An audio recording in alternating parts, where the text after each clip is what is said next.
Яалтчгүй энэ байдлын сан нэгт улс төрөөс хараад бус байх хэрэгтэй. Энийг бүр маш тодорхой менежментчдэр те хөрөнгийн удирдлагчдэр ерөөсөө хараад бус байх хэрэгтэй. Тэгжээж л өнөөдөр бид энэ хөрөнгийн удирдлагын зөв зохистой авч явах болов уу гэж бодож байна. Өнөөдөр манай Монголын эцсийн зорилго нь юу юм гэхээр эдийн засгаас солонгоруулах байхгүй юу?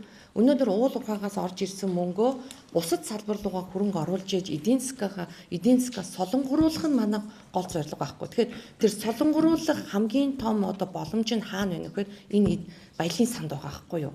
Дотоодын нэгжүүд чинь дотоодын аж ахуйн нэгжүүд чинь компаниуд энэ татврын чинь төлөөд байгаа энэ олон нийтийг ажлын байраар хангаад байгаа хөөргийн хідэн хувийн эвшлэн тэнд бонд гаргаж ийн унцаасаа гаргаж штэ.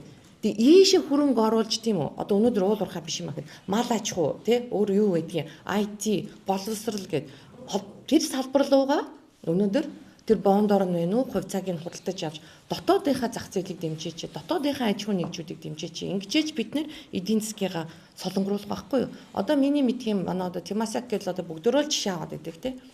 Тэр сангийн сан дотор чи хит хитэн ингээд сангууд байгаа штэ орон тий жижиг дундыг хөгжүүлэх сангийн хүртэл байж байна. Тэгээд дотоодынхаа нөгөө хөрөнгө оруулалтын менежментийн компаниудаа даатгаад өгсөн тий тэрбум доллар өгсөн. За энийг удирдаараа гэд тий.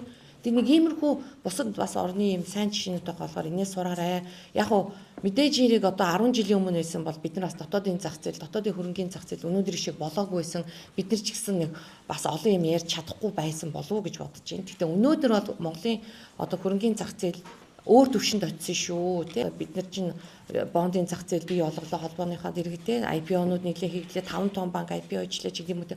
Орон зай бол байна, боломж бол байна. Дотоодын хөрөнгө оруулалтын менежментийн компаниуд зөндөө гараад ирчлээ. Юу хийж чаддгаа харуулж байна. Тийм болохоор бас аль болохоор гадагшаага доллар орно биш тий. Монгол анхан дээр доллар орно биш.